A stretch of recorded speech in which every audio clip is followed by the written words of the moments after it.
자, 이번 시간에도 역시 마찬가지 고전소설, 네, 이제 구조 이어서 가도록 합시다. 자, 세 번째 구조는 바로 영웅 군남소설입니다.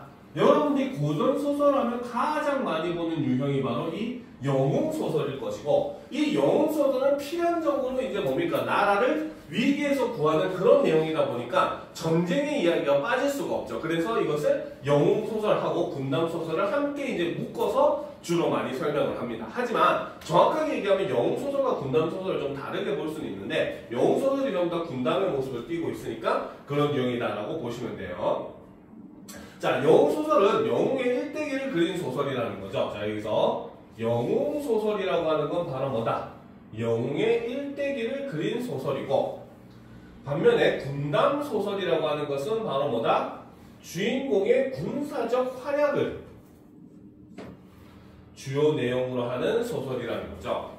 자, 그래서 군담소설은 대체로 영웅적인 주인공이 등장하기 때문에 비범한 능력을 지닌 주인공이 위기와 고난을 극복하고 전쟁을 승리로 이끌어 높은 자리에 오르게 된다는 일대기적 구성을 취한다. 그래서 영웅의 비범함을 드러내기 위해서 어떻게 전기성을 띄는 장면이 주로 나온다. 비현실성을 띄는 장면이 나온다는 거죠. 그래서 영웅소설은 항상 이런 군담의 형식을 취하고 있습니다. 자, 작자미상의 홍계월전을 보게 되면, 자, 보도록 합시다. 자, 고개는 또 귀족 가문인 이붓이랑 홍모의 딸로 그래서 태어나게 된다는 거죠. 그 다음에 비정상적인 출생을 보이는데 어머니 양부인이 선녀를 꿈을 꿉니다. 그래서 그 선녀가 뱃속으로 들어오게 되죠. 그 다음 비범한 능력을 발휘하죠. 어릴 때부터 문물을 겸비하고 남다른 모습을 보이고, 어릴 적의 위기는 장신왕의 반란으로 부모와 이제 헤어지게 됩니다. 알겠죠? 자, 그래서 구출과 영웅, 그래서 여공의 도움으로 죽을 고비를 넘기고 남장을 한 상태로, 자, 이런 걸 우리는 남장 모티브다 라고 이야기를 합니다. 알겠죠? 특히나 이제 바로 뭐다? 위기에 처한 여성이 살아남기 위해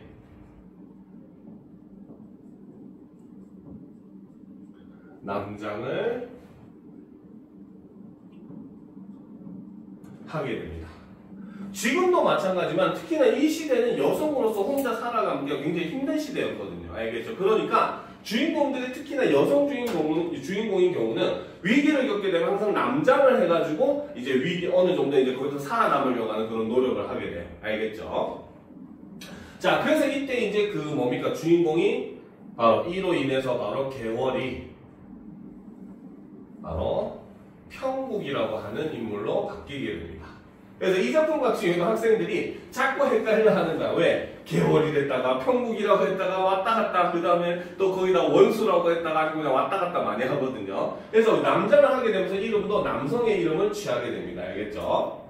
자, 그래서 보옥과 함께 양육이 되고, 성장후이 남장 사실을 들켜 보옥과 갈등을 하게 되고, 고난의 극복과 승리로 전쟁에서 적을 물리치고 보옥과 화해하면서 부귀영화를 누리게 된다라는 거죠. 자, 그래서 내용을 보면 홍원수가 철통같이 달려드니 원수의 준총마가 시뻘건 주둥이를 벌리고 순식간에 맹딜의 말꼬리를 물고 늘어졌다. 맹딜이 크게 놀라 몸을 돌이켜 장창을 높이 들고 원수를 해치고자 했다.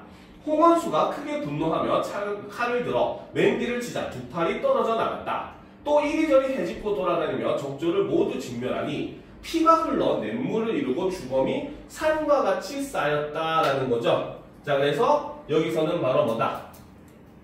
바로 과장의 방식을 사용을 하고 있죠. 과장법을 사용을 함으로써, 그렇죠?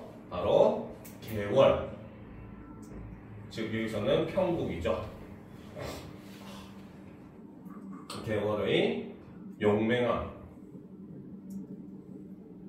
다음 영웅성을 강조해주는 그러한 모습을 보여주더라는 겁니다. 알겠습니까? 자, 자, 그래서 우리가 뭐 박시경 같은 경우도 여성 영웅이 등장하면서 바로 청나라의 그런 병자호란이라고 하는 정쟁을 배경으로 하잖아요. 그래서 남성이든 여성이든 주인공이 영웅인 경우는 이렇게 군담 소설과 이어지는 경우가 가장 많습니다. 알겠죠? 자, 그 다음 뭐 갑시다. 바로 풍자 소설. 자, 부정적 인물을 내세워서 그들의 무능함과 위선을 풍자하고, 그렇죠?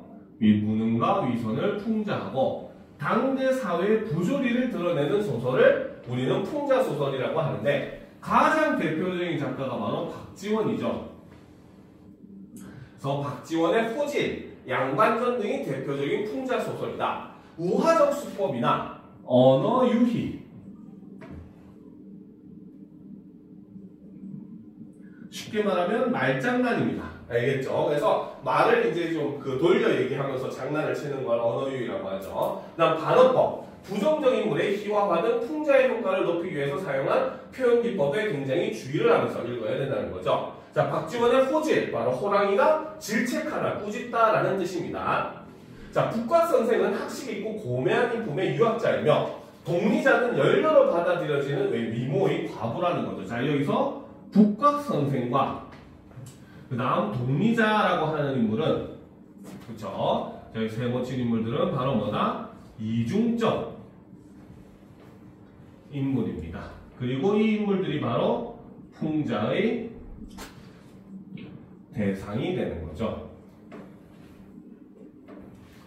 그죠? 그래서 북학 선생은 유학자로서 굉장히 고매한 인품을 가지고 있다고 굉장히 칭송을 받는데 사실은 뒤로는 굉장히 좀 지저분한 짓도 많이 하죠. 그리고 동리자는 뭡니까? 열려로 받아들여지고 있습니다. 그런데 아들이 5명 있는데 그 아들이 전부 다 성이 달라요. 아빠가 다르다는 뜻이야. 그렇지? 그러니까 열려로서 오직 한 남자만을 사랑했다라고 얘기하는데 자식들이 이제 다 성이 다르다라고 하는 거는 굉장히 이런 이중적인 모습을 보여준다는 거죠. 자, 하지만 동리자는 성씨가 다른 5 아들을 두고 있다. 북학 선생과 동리자는 밤에 미래를 즐기다 발각되고 북학 선생은 달아나가 똥구덩이에 빠진 뒤 호랑이를 만나게 된다라는 거죠. 자, 범은, 자, 여기서 이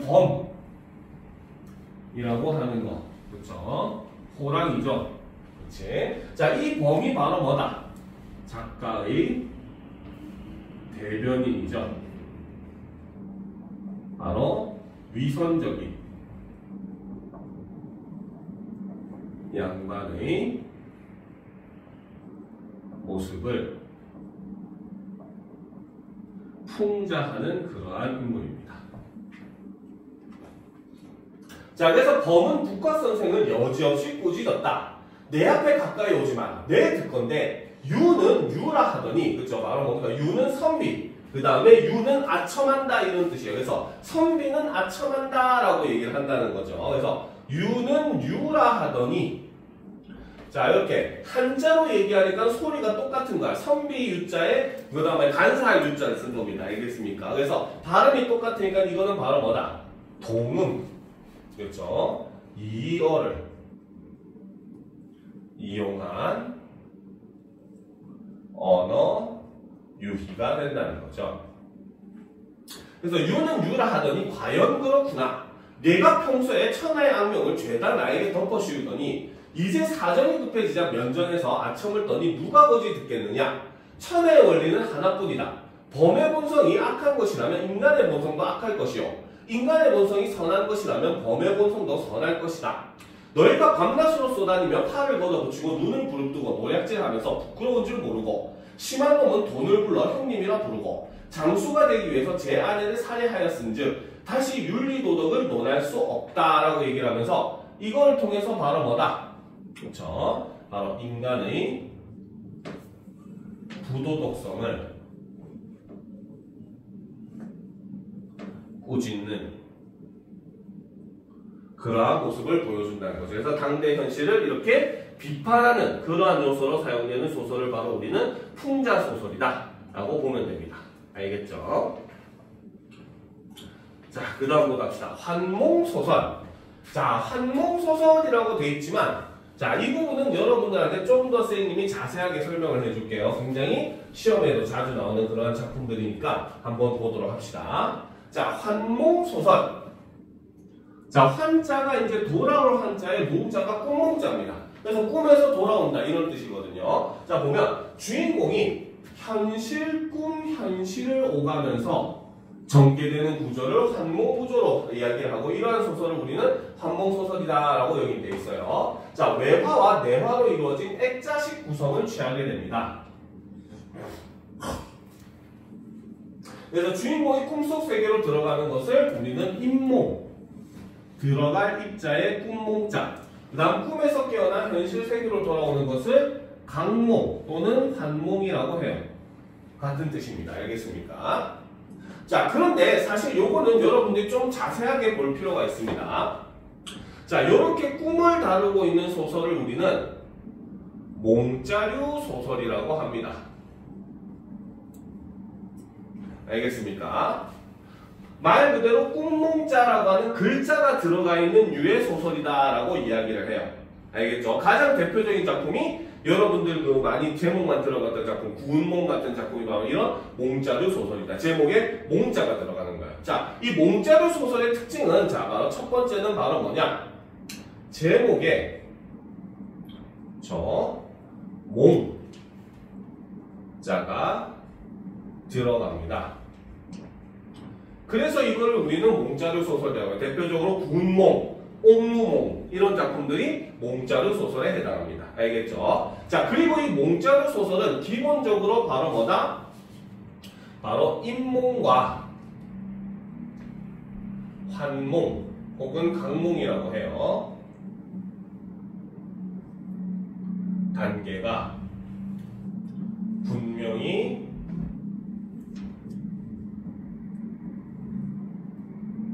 드러납니다. 주인공이 어떤 순간에 꿈속으로 들어갔고 언제 꿈에 나왔는지를 우리는 분명하게 알 수가 있어요. 알겠습니까? 그래서 인몽과 환몽 단계가 굉장히 분명하게 드러나는 모습을 보여주죠. 그리고 세 번째 특징은 바로 뭐다? 꿈은 바로 현실의 욕망이 이루어지는 공간이죠. 즉 다른 말로 하면 바로 뭐다? 꿈과 현실이 밀접한 연관을 가지고 있습니다. 오케이? 됐죠? 그래서 구운몽 같은 경우도 이름 보면 구운몽, 이 제목에 몽자가 들어가죠. 그렇죠? 그리고 여기서도 주인공은 이제 원래 그 작품 속에서 현실이라고 하는 게 천상계예요. 신선들 세계입니다. 알겠죠? 그래서 신선들 세계에 살던 주인공이 이제 어느 날 술을 마시게 되고, 원래 스님인데도 불구하고 술을 마시게 되고, 그 다음에 그 팔선녀와 이제 희롱을 하면서 일종의 그런 세속적 욕망에 휩싸이게 됩니다. 그러니까 그 스승이 육관대사가 이제 그 주인공이 성진이거든요. 야단을 치고 인간 세계로 쫓아내요. 이게 바로 사실은 인몽, 꿈으로 들어가는 단계였다는 거죠. 그래서 성진은 이제 인간 세계에서는 양소유로 태어나가지고 온갖 부귀영화를 다 누립니다. 즉 자기가 현실에서 욕구했었던 욕망이 꿈속에서 이루어지게 되는 거죠. 그렇죠? 그리고 나서 마지막에 모든 부귀영화를 다 누리고 거기에 대한 허무함을 느끼니까 그때 꿈속에 노인이 나타나서 석장을 땅땅땅 두드려가지고 꿈에서 깨게 만들죠. 바로 그 장면이 환몽 단계가 되는 겁니다. 알겠죠? 그러니까 여기서 꿈이라고 하는 공간은 현실의 욕망을 완벽하게 이루어준 그런 공간. 오히려 그 완벽하게 이루어지니까 오히려 주인공이 인생 무상을 느끼게 되는 그런 공간이다. 이렇게 나옵니다. 알겠죠? 그런데 몽자류 소설과 비슷하게 꿈이 등장을 하지만 좀 차이가 나는 소설이 있어요. 그거는 바로 뭐냐? 우리는 몽유롭게 소설이라고 이야기를 합니다.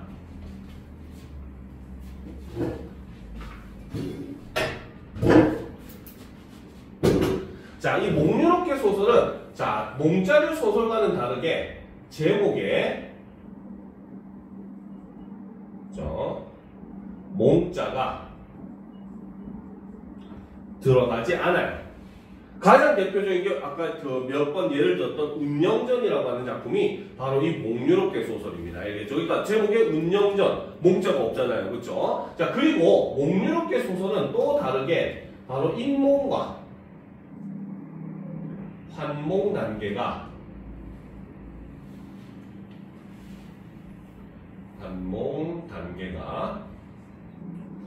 불분명합니다. 자, 운영자를 보면 그 뭡니까 이야기를 처음에 이제 도입하게 되는 소설자가 어느 날 친구인 이제 그 안평대군의 집에 가가지고 술을 마시고 놀다가 이제 그 친구 집에서 잠이 들게 돼. 근데 꿈속에는 갑자기 처음 보는 이제 김진사랑 그 다음에 운영이라고 하는 여성이 나와가지고 자신들의 사랑 이야기를 막 샬라샬라 하는 거야. 알겠습니까? 그런데 꿈에서 딱 깼는데 여전히 자기 눈앞에는 그 운영과 김진사의 유령 귀신이 나와가지고 계속 이야기를 주절거리네? 그쵸? 지금 여기서 꿈이 깼는지 안 깼는지 우리가 알 수가 없다는 거야. 알겠습니까? 그러니까 이렇게 목류롭게 소설 같은 경우는 인몽과 한몽 관계 자체가 굉장히 불분명합니다. 알겠죠? 그리고 이 목류롭게 소설은 바로 뭐다? 꿈과 현실은 별개입니다. 바로 연관성이 존재하지 않는다는 거죠. 아까도 방금 얘기했듯이 바로 내가 꿈을 꿨는데 갑자기 생전 처음 보는 뭡니까? 김진사, 운영이라고 하는 사람이 나타나서 지드 사랑 얘기를 하고 있는 거야. 나랑은 전혀 상관없는 딴 사람인데 알겠죠? 이런 것들이 바로 우리는 목류롭게 소설이다라고 이야기를 합니다. 알겠습니까? 그래서 이런 것들은 여러분들이 굉장히 좀 자세하게 알아둘 필요가 있어요. 알겠죠? 자, 여기 작품도 지금 예시로 운영전을 들었는데 솔직히 좀 정확하게 좋은 예시는 아닙니다. 환문구조에서는. 알겠습니까? 자, 보도록 합시다. 자, 수송문 예태에서 놀다가 술에 취해 잠든 유영은 꿈속에서 운영과 김생을 만나 그들의 비극적인 사랑 이야기를 듣게 된다라는 거죠. 자, 여기서 이제 일단 인몽 단계는 있어요. 그렇죠? 인몽은 존재를 합니다. 그렇죠? 자, 그리고 여기서 나오는 운영과 김생을 만나서 그들의 비극적인 사랑 이야기를 듣게 되는 이 부분이 바로 뭐다? 내화. 꿈속 이야기의 주된 내용이라는 거죠. 자, 안평대군은 궁녀 10명을 뽑아 가르치면서 궁박과의 인연을 금했으나 궁녀 운영은 김생과 사랑에 빠진다. 둘의 사랑이 발각되자 운영은 목을 메어 자살하고 김생도 식음을 전폐하다가 죽게 된다라는 거죠. 자, 두 사람은 마주보고 슬피 울면서 능히 스스로를 그칠 줄을 몰랐다. 유영은 위로의 말을 해주었다. 두 사람이 다시 만났으니 소원이 없겠소. 원수인 종도 이미 없어졌고 통분함도 사라졌을 것인데 어찌 슬퍼하여 맞지 않는가? 다시 인간에 나오기를 얻지 못하여 하나님인가라는 거예요. 지금 바로 뭡니까? 꿈밖에 있던 유영이 지금 꿈속에 있는 두 명의 귀신을 만나서 얘기를 하고 있는 장면이야. 그렇죠? 그러니까 이 부분은 지금 꿈을 깬 이후인데도 불구하고 이게 꿈속인지 아닌지 우리 독자들이 불분명하게 정확하게 알 수가 없다는 겁니다. 알겠습니까? 자, 이때 유영도 취하여 잠깐 누워있다가 산새 소리에 깨어났다라는 거죠. 근데 진짜 이게 꿈에서 깨어났는지 아직 정확하게 알 수가 없는 거죠. 구름과 연기는 땅에 가득하고 새벽빛은 창만한데 사방을 살펴봐도 사람은 보이지 않고 다만 김생이 기록한 책자, 바로 이 책자가 바로 뭐다? 자, 바로 꿈과 현실을 이어주는 매개체의 역할을 하는 소재다 라고 보시면 됩니다. 알겠습니까? 그래서 그냥 단지 이것 때문에 아, 이게 완전히 꿈이 아니구나, 그렇다는 것은 이게 진짜 이 사람이 꿈에 들어간 건지 아닌지조차도 불분명해진다는 거죠. 알겠습니까? 그래서 이런 것들을 우리는 목류롭게 소설이라고 하고, 오히려 한문구조를 볼 때는 여러분들이 국문과 같은 소설을 보는 게 훨씬 더 이제 좀 더 이해하기가 쉬울 거예요. 알겠습니까? 자, 그 다음 이제 전기소설로 넘어가 보도록 합시다. 자, 여기서 전기소설을 바로 전기문 할 때 그 전기가 아니죠. 그쵸? 바로 전할전자의 기할 기자, 바로 비현실적인 그러한 소설을 우리는 전기소설이다 라고 이야기를 합니다. 자, 그래서 내용을 살펴보면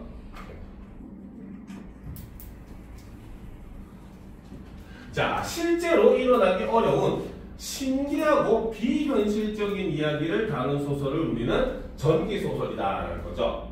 주로 천상이나 영궁 등의 비현실적인 세계가 배경인 이야기와 현실 속 인물이 신비한 존재와 애틋한 사랑을 나누는 그런 이야기가 많다. 그래서 김시순의 만복사 접복, 이 작품은 아까 있었던 최초의 소설집이죠. 바로 금오신화에 실려있는 작품입니다. 알겠죠? 자, 앞부분 줄거리자. 만복사에 살던 양생은 부처님과 저포놀이를 해. 그렇죠? 부처님과 저포놀이를 하고 있더라는 거죠. 이것도 역시 비현실적인 바로 전기적 요소라고 볼 수가 있겠죠. 구천이하고 놀이를 하는데, 그치? 자, 놀이를 해. 이긴 대가로 아름다운 처녀와 부부의 연을 맺는다. 자, 둘은 다시 만날 것을 약속하고 잠시 헤어진다. 자, 그래서 여기서 보면 만복사에 살던부터 그 다음에 이긴 대가로 아름다운 처녀와 부부의 연을 맺는데, 자, 요게 바로 뭐다? 소설 제목의 유래 뜻이 됩니다. 그래서 만복사 저포기, 만복사에서 저포놀이를 한 기록이다. 이렇게 보시면 돼요. 알겠죠? 자, 양생은 약속한 장소에서 기다리다 아내의 가족을 만난다. 양생은 그 전날 여인과 약속한 일을 그대로 이야기했다. 여인의 부모는 놀라고 의아하게 생각하더니 잃고 입을 열었다. 내겐 딸만 하나 있었네. 그런데 그 아이는 왜구들의 난리때 싸움의 와중에 죽고 말았지. 그쵸? 바로 뭐다? 아내는 어떤 사람이다? 죽은 혼백이었다는 거죠. 역시 이것도 전기적 요소가 되는 겁니다. 자, 말을 마치고 부모는 먼저 보련사로 떠났고 양생은 우두커니 서서 기다리고 있었다. 약속한 시간이 되자 과연 한 여인이 시녀를 데리고 하늘거리며 왔다. 그 여인이었다. 그들은 서로 기뻐하며 손을 잡고 절 안으로 들어갔다. 여인은 부처님께 절을 올리고 하얀 휘장 안으로 들어가는데 친척들과 승려들은 모두 그녀를 보지 못하고 오직 양생만이 볼 수 있었다. 그래서 귀신하고 이렇게 결혼을 하게 된 이야기가 바로 이 김시습의 만복사 젖보기라고 하는 작품입니다. 알겠습니까? 자, 그러면 이제 다음으로 넘어갑시다. 정말 오늘 그 수업에서 제일 중요한 요소 중에 하나가 나오는 것도 바로 판소리의 소설입니다.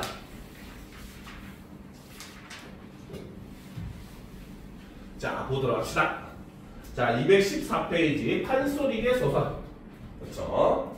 자, 요거까지가 아마 오늘 수업, 이제 여러분들 이 책으로 하는 수업의 끝이에요. 다음 주부터는 새로운 책으로 수업을 진행을 할 겁니다. 알겠죠? 다음 주 거는 선생님이 이제 직접 그 교과서 본문에서 여러분들, 특히나 이제 이 지역 교도학교들이 대부분 미래인 아니면 비상 교과서를 많이 쓰거든요. 그래서 이네들 책에서 이제 문학 작품하고 작품들을 모아가지고 선생님이 만든 책이니까 여러분들 이걸 공부해주면 좀 내신도 어느 정도 대비가 되고 한 반면에 조금 더 이제 확장한 그런 공부도 좀 가능할 겁니다. 알겠죠? 물론 그 외에 다른 책에서도 조금씩 갖고 왔지만 주된 이제 흐름은 미래인하고 비상 쪽 교과서를 가장 중심으로 많이 엮어놨어요. 알겠죠? 이 책은 대부분이 다 그 교과서를 쓰더라고요. 자, 그럼 봅시다. 자, 판소리와 판소리 사설. 자, 판소리는, 그렇죠. 자, 이 판소리라고 하는 것은 바로 뭐다? 바로 조선 후기 발생한 연행예술로 창과 안일이, 발림이 결합한 종합예술 양식이라는 거죠. 그래서 판소리는 우리가 다른 말로는 연희문학이라고 합니다. 연희, 공연으로서 즐기던 문학이다. 이 뜻입니다. 알겠죠? 자, 창자 한 명이 고수 한 명의 장단에 맞추어 몸짓과 함께 소리를 한다. 이 판소리를 채로, 즉 녹음해가지고 그걸 그대로 글로 옮겨가지고 대본으로 만든 것을 판소리 사설이라고 하는데 대부분 근원 설화를 가지고 있습니다. 그렇죠? 현재까지 소리가 전해진 작품은 춘향가, 심청가, 흥보가, 수궁가, 적벽가이다 라는 거죠. 알겠습니까? 자, 일단 요것만 봐두고 다음으로 넘어갑시다. 자, 판소리의 구성 요소를 우리가 한번 살펴보면, 자, 판소리는 크게 세 가지, 바로 창과 안일이, 발림으로 나눕니다. 알겠습니까? 자, 창은 뭐냐? 말 그대로 창자가 부르는 노래라는 거죠. 자, 그런데 이 노래는 바로 뭐다? 바로 이야기 중 한 장면을 노래로 구성을 함으로써 바로 장면을 극대화시켜서 보여주는 그러한 효과가 있습니다. 그래서 춘향전도 원래는 랩과 같은 안일이로 막 진행이 되다가 딱 특정 부분, 춘향과 이도령이 사랑을 나누는 부분에 부른 노래가 바로 이런 사랑가, 이런 작품들, 그죠? 이런 노래들. 그 다음에 막 또 아니로서 랩같이 이야기를 막 하다가 또 이제 이몽룡이 변사또를 혼내주는 장면에서는 또 창으로서 노래를 하고 이런 모습을 보여주는 거죠. 자, 그래서 이 사설의 내용에 따라서 장단의 빠르기가 달라지는데 진양조, 중몰이, 중중몰이, 자진몰이, 휘몰이 이쪽 방향으로 갈수록 소리는 더 빨라져요. 진양조가 가장 느린 장단입니다. 알겠죠? 그래서 진양조 같은 경우는 주로 슬픈 장면이나 알겠습니까? 이런 장면에서 많이 사용을 하고 중몰이, 중중몰이 이런 것들은 뭐 사실 이제 좀 담담하게 약간 객관적으로 이야기를 할 때 이런 장단을 많이 쓰고 알겠습니까? 그다음 자진몰이, 휘몰이 같은 경우는 굉장히 급박하거나 혹은 굉장히 기쁘거나 이런 장면에서 많이 쓰이는 그런 이제 장단이라는 거죠. 자, 그 다음 두 번째 안일이는 바로 창자가 하는 말이라는 거죠. 일종의 랩같이 알겠습니까? 말로써 노래가 아닌 말로써 내용을 전달하는 장면이죠. 그래서 창자가 노래를 하다가 대사처럼 사설을 엮어 나가는 걸 이야기를 한다. 그래서 이 부분은 주로 빠르게 이야기를 전개할 때 어떤 장면들을 쭉쭉쭉 전개할 때는 안일을 쓰고 어떤 장면을 극대화해서 보여줄 때는 노래로서 하게 되고 그걸 창이라고 한다는 거죠. 자, 그 다음 이제 세 번째가 바로 발림. 다른 말로 너름새라고도 하는데 요거는 바로 뭐다? 창자가 공연 중에 작품 내용에 맞추어 손발 몸짓을 이용해 감정을 표현하는 거. 그래서 창 같은 거 볼 때는 다리를 쿵 찍으면서 이렇게 하기도 하고 부채를 탁 치면서 그때 이러면서 하기도 하고 이런 것들을 바로 발림, 너름새다라고 이야기를 합니다. 알겠습니까? 자, 그럼 보답시다. 춘향가의 내용을 한번 보도록 합시다. 자, 작자미상 춘향가. 그렇죠? 자, 여기서 보면 중몰이라고 되어 있죠. 아까 얘기했듯이 바로 뭐다? 이 부분은 창에 해당하는 부분입니다. 그렇죠? 그래서 노래를 통해서 내용을 전달하는 거죠. 자, 여보 사또님 들으시오. 그렇죠? 여기서 이 사또가 바로 벼락도, 바로 탐관오리를 상징을 하죠. 자, 여보 사또님 들으시오. 여보 사또님 들으시오. 반복을 통해 가지고 이제 강조를 하는 거죠. 충신은 불사이군요. 그래서 충성스러운 그 신하는 바로 뭐다? 두 명의 임금을 섬기지 않고 열려 불경 이부절을, 그래서 열려는 뭡니까? 절대 두 명의 남편을 섬기지 않는다는 서또는 어이 모르시오. 마오 그리 마오 기생자식이라 그리 마오라고 얘기를 함으로써 바로 뭐다? 바로 변사또의 수청을 거절을 하는 그러한 장면이죠. 자, 그래서 이제 안일이로서, 그렇죠? 다시 사설로서 이야기를 합니다. 사또님이 이 말을 들어놓으니 오장이 벌컥 뒤집혀져 미처 통인을 못 부르고 사려나 인연 잡아내려라 라고 이야기를 하더라는 거죠. 그래서 휘몰이, 바로 여기서 창을 얘기를 하는데 바로 뭡니까? 아까 얘기했듯이 춘향을 지금 잡아가는 급박한 장면이잖아요. 그래서 골방에 수청통이 우르르 나오더니 급창 춘향 잡아내리랍신다 라면서 춘향이를 잡고 있는 그런 급박한 장면이기 때문에 휘몰이 장단을 지금 사용을 하고 있는 겁니다. 알겠죠? 자, 근데 이제 여기서 파생되는 판소리계 소설을 한번 살펴보도록 합시다. 자, 보도록 합시다. 자, 판소리 사설의 영향을 받아서 소설로 창작된 것을 우리는 바로 판소리계 소설이다 라고 얘기합니다. 자, 그런데 판소리계 소설은 요것보다는 여러분들이 어떤 구조로 발생을 했는가, 발전을 해왔는가라는 게 중요해요. 알겠죠? 요거는 선생님이 다 적어줄 테니까 적는 걸 보고, 다 보고 쓰도록 합시다. 알겠습니까? 자, 바로 판소리계 소설의 발전 과정을 보게 되면, 자, 가장 먼저 있었던 게 바로 근원설화입니다. 근원이 되는 입에서 입으로 전환되는 이야기가 있었다는 거죠. 그러던 것이 이제 판소리로서 만들어져서 사람들 앞에서 공연이 됩니다. 그리고 이것이 한글 창제 이후에 조선 후기에 글로서 정착이 된 것이 바로 판소리계 소설이죠. 자, 그런데 판소리계 소설의 발전은 여기서 끝이 아니에요. 알겠습니까? 바로 근대 시대에 와가지고 신소설이라고 하는 새로운 소설 장르가 등장을 하게 되는데, 이 신소설 작가들이 뭘 하면 돈이 될까라고 고민해봤더니 사람들에게 익숙한 이야기를 신소설로 만들면 사람들이 잘 사보겠다 해가지고 판소리계 소설을 한 번 더 각색해가지고 신소설로 만들게 됩니다.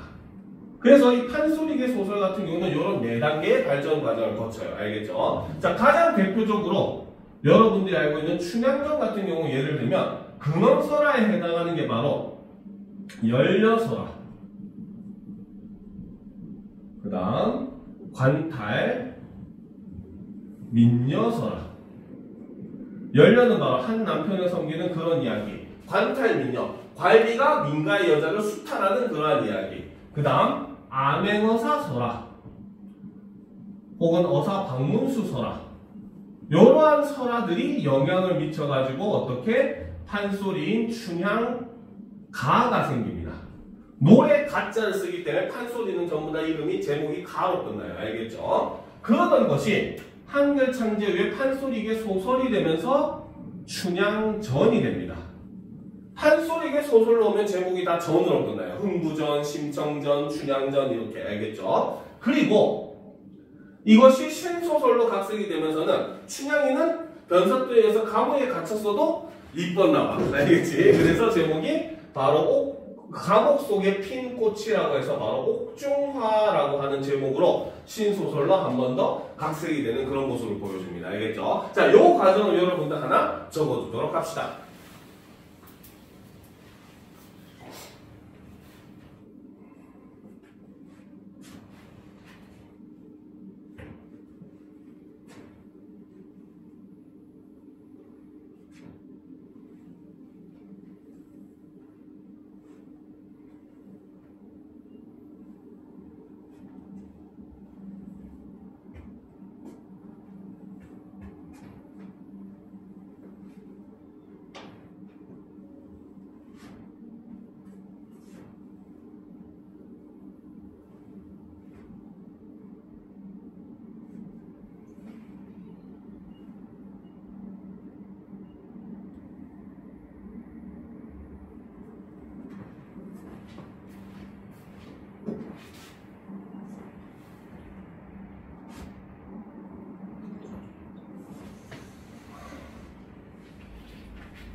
잘 적었어? 그래서 이제 뭐 심청전 같은 경우는 마찬가지 이제 근원설화는 뭐 효녀 지은설화 이런 거 있었고, 이게 판소리가 되면서는 심청가 이렇게 얘기하죠. 혹은 수군가라고 하기도 합니다. 그 다음에 이제 판소리가 소설이 되면서 심청전이 되고, 신소설이 되면서는 심청이가 이제 다시 꼭 그 용궁에서 지상으로 올 때 큰 연꽃에 휩싸여 오거든요. 그래서 제목이 강위에 핀 연꽃이라고 해서 강상년이라고 하는 제목으로 나타나게 돼요. 알겠죠? 자, 그래서 이 판소리계 소설은 이렇게 이런 과정을 거쳐가지고 발전을 하게 됩니다. 그래서 판소리계 소설과 판소리 사설은 공통적으로 다음과 같은 표현 특성을 지닌다라는 거죠. 첫 번째는 바로 언어의 이중성이라고 하는 겁니다. 자, 그래서 이 판소리계 소설은 하층 계급의 비속어와 구어 등 상층 계급의 한문투가 섞여 있는 언어의 이중성이 두드러집니다. 그래서 상층 계통의 이런 언어와 양반들의 언어와 평민들의 그런 비속어적인 그런 언어가 공존하는. 왜? 실제로 판소리의 관객층이 평민들만 듣지는 않았어요. 양반들 중에서도 이런 판소리를 즐기던 그런 사람들이 많았다 보니까 이런 그 모습에서 이제 언어가 이렇게 이중적인 모습을 보여줍니다. 그래서 판소리는 원래는 평민들이 만들어내었기 때문에 비속어, 구어 등이 사용되었는데 점차 사대부와 심지어 임금까지 판소리를 즐기게 되면서 이들이 쓰이는 언어가 함께 섞여서 나타나는 그런 모습을 보여주게 되었고, 그런 면에서 아까 다시 얘기했듯이 주제도 양면성을 보여준다는 거죠. 그래서 표면적으로는 양반들이 좋아하는 권선징악이나 그 다음에 뭡니까? 그런 연려의 절개 이런 것들을 얘기를 하지만 그 이면에 이제 평민들의 그런 소망을 담는 그러한 이면적 주제를 갖는 구조로 만들어지게 되더라는 거죠. 자, 그러면 또 좀 올려놓고 보도록 합시다. 자, 대표적인 예로서 이제 바로 심청전을 지금 이렇게 들고 있습니다. 자, 보도록 합시다. 자, 심청은 아버지의 눈을 뜨게 할 공양 및 삼백성을 마련하려고 인당수에 바칠 제물이 되기로 하고, 자, 인당수에 바칠 제물이 되기로 했대요. 자, 이런 걸 통해서 우리는 당시 시대상을 알 수가 있다는 거죠. 바로 인신공양이, 그렇죠? 성행을 하더라. 인신공양, 즉 사람을 제물로 바치는 그러한 게 이제 그런 풍습들이 여전히 남아있던 그런 시대였다는 겁니다. 알겠습니까? 그래서 인당수에 바칠 제물이 되기로 하고 사정을 알게 된 신봉사는 슬퍼한다. 신봉사가 하도 기가 막혀 울음도 많이 나오고 실성을 하는데 에고 이게 웬 말이냐, 참말이냐, 농담이냐, 말 같지 아니하다. 나더러 묻지도 않고 네 마음대로 한단 말이냐. 네가 살고 내 눈 뜨면 그는 응당 좋으려나 내가 죽고 내 눈 뜨면 그게 무슨 말이 되냐. 자, 방금 읽었던 부분. 네가 살고 내 눈 뜨면 그는 응당 좋으려나 네가 죽고 내 눈 뜨면 그게 무슨 말이 되냐. 그래서 네 글자가 지금 계속 반복되는 리듬이 가능을 가지고 있는 그런 모습을 보여주는데 이런 것들은 특히 이제 바로 판소리 사설에 영향을 받는 부분이다라고 볼 수가 있어요. 아까 얘기했듯이 판소리는 공연을 하던 문학이니까 사람들이 듣는 사람이 즐거워야 되고 그러다 보니까 이렇게 뭡니까? 운율을 가지는 그런 안일이를 만들게 되죠. 그럴 때 그 안일이가 소설까지도 영향을 줘서 소설에도 아까 얘기했던 운문체가 이렇게 판소리계 소설에 드러나게 되는 겁니다. 알겠죠? 무지한 강도놈들아 생사람 죽이면 대전통변 유린이라 그래서 법률에 어긋난다라고 하는 한문의 말투도 이렇게 같이 사용하는 그런 모습을 보여주고 있다는 거죠. 자, 그 다음 페이지로 넘어가도록 합시다. 자, 풍자와 해약. 그렇죠? 자, 판소리 사설, 판소리의 소설은 등장인물이 위기에 처하거나 어렵고 힘든 일에 부딪혀도 웃음을 유발하여 장면을 진행하는 경우가 많다 라는 거죠. 자, 이런 경우는 우리가 해학성이라고 이야기를 합니다. 해학성.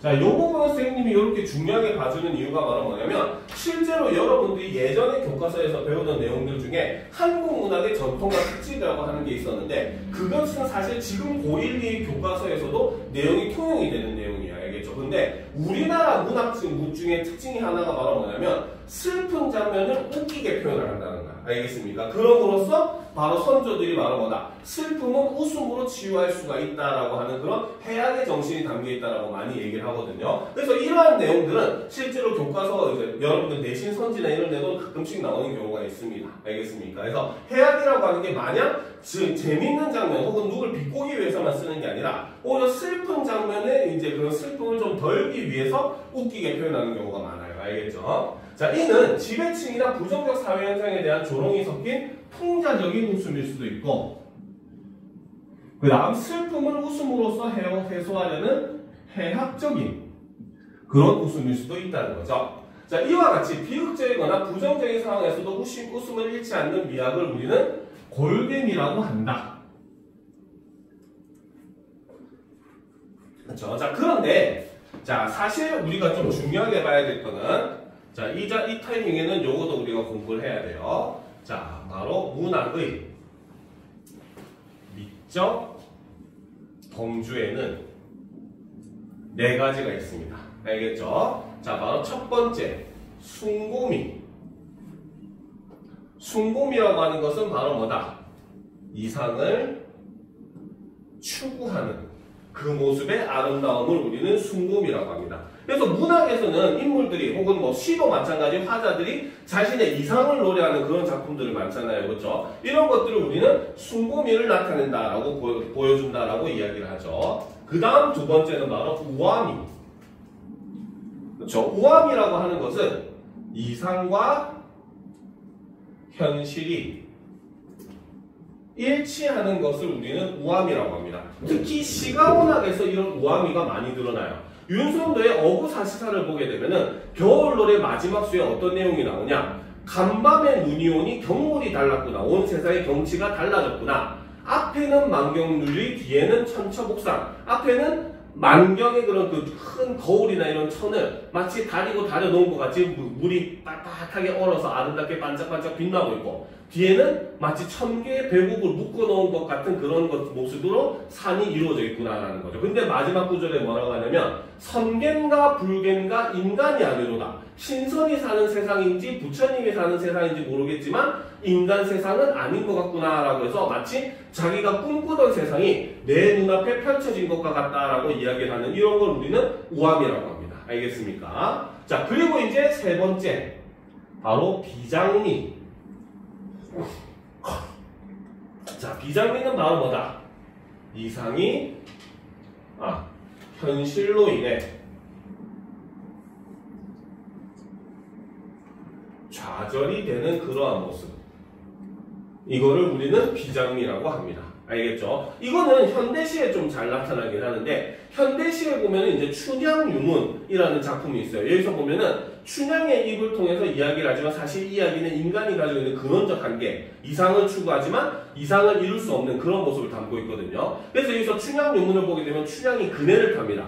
향단아 그네를 밀어라 하고 얘기를 하죠. 그네라고 하는 게 바로 뭐야? 그네를 타고 있으면 이렇게 하늘로 이렇게 올라가잖아, 그치? 그래서 그네가 하늘로 이렇게 올라가는 거는 인간이 이상을 추구하는 모습이라고 본다는 거죠. 그런데 반면에 하늘로 올라갔던 그네는 끝까지 하늘로 가지 못해. 결국 다시 내려오잖아, 그치? 이렇게 내려오는 건 바로 인간이 이상을 이루지 못하고 좌절하는 모습. 그래서 그 시에서는 춘향이가 얘기합니다. 향단아, 서로 가는 달같이는 나는 갈 수가 없다라고 이야기를 함으로써 자신의 한계를 인식하는 그런 장면이 보이거든요. 이런 것들은 인간이라고 하는 그런 한계점으로 인해서 가질 수밖에 없는 이상을 현실로 인해 좌절되는 그런 모습이다라고 볼 수 있어요. 알겠죠? 그 외에도 황지우의 새들도 세상을 뜨는구나라는 작품을 보게 되면은 처음에 이제 옛날에는 여러분들은 지금은 그런 게 없지만 옛날에 한 80년대까지만 하더라도 그 극장에 가서 영화를 보기 전에 항상 애국가에 대한 국가에 대한 경례를 했어요. 알겠습니까? 왜냐면 그때는 여전히 군부 독재 시절이다 보니까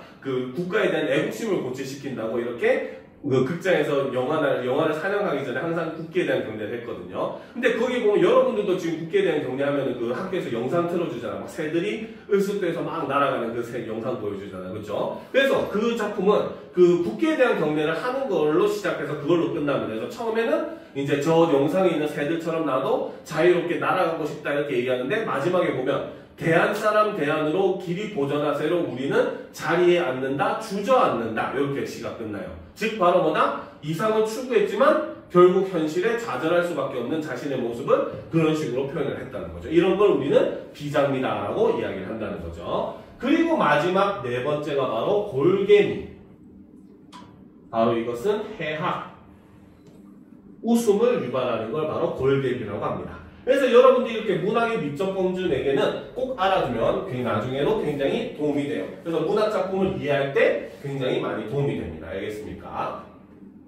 자, 그래서 이제 작가 미상의 박흥고전을 보도록 합시다. 아버지가 돌아가시자 형 놀부는 재산을 독차지하고 흥부를 내쫓는다. 가난에 시달리던 흥부는 결국 대신 매를 맞아주고 돈을 받는 일을 하기로 한다라는 거죠. 자, 여기서도 이제 바로 당시 시대상을 알 수가 있다는 거죠. 바로 뭐다? 부정부패가 만연을 하고 있더라. 아니 잘못은 지가 해놓고 죄는 돈 주고 딴 사람 보고 받게 하는 그런 모습이더라는 거죠. 그래서 이런 걸 이제 매품을 판다라고 이야기를 합니다. 근데 소설에 보면 그 매품조차도 서로 팔라고 합니다. 왜? 그만큼 백성들, 평민들은 굉장히 가난한 삶을 살았다는 당시 시대 상황을 보여준다는 거죠. 자, 이 사실을 가족들에게 말하자 자식들은 온갖 물건을 사달라고 보챈다. 아버지, 나일락은 양피조끼에 통대모, 장도, 비단꽃이 한 벌 사다 주오. 내 이 자식 대모장도 어디다 찰래? 찰 데 없으면 갈빗두러 차지오. 흥부 안에 곁에 섰다 여러 자식들을 호통하며 물리치니. 자, 이거 하기 전에 바로 요 부분, 그쵸? 바로 매품을 팔러 가는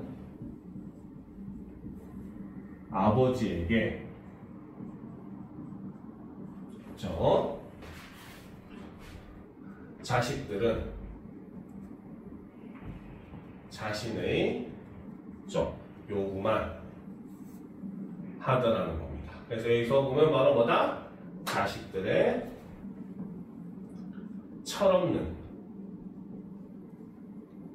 모습을 보여줌으로써 일부러 이렇게 해학적으로 나타나게 해서 관객들을 웃기게 만든다는 겁니다. 알겠습니까?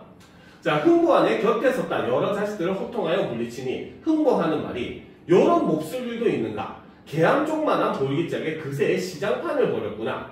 그만두어라. 많이 사다 주마. 라고 얘기를 하더라는 거죠. 알겠죠? 그래서 아빠가 지금 매 맞으러 가고 있는데 어쨌든 돈 벌어 오니까 내 필요한 거 사다 줘. 라고 이렇게 얘기를 한다는 겁니다. 알겠습니까? 자, 이번 시간 수업은 여기까지 하고 요 책 수업은 여기까지 하도록 할 겁니다. 알겠죠? 언어 요인은 뭐 물론 여러 가지 종류가 많이 있기는 하지만 여러분들이 실제 작품을 통해서 배우는 게 훨씬 더 나아요. 알겠죠? 그래서 오늘 수업은 여기까지 하도록 하겠습니다. 자, 지금 56분 정도 됐으니까 10분 정도 쉬고 이제 5분에 이어서 하도록 합시다. 알겠죠?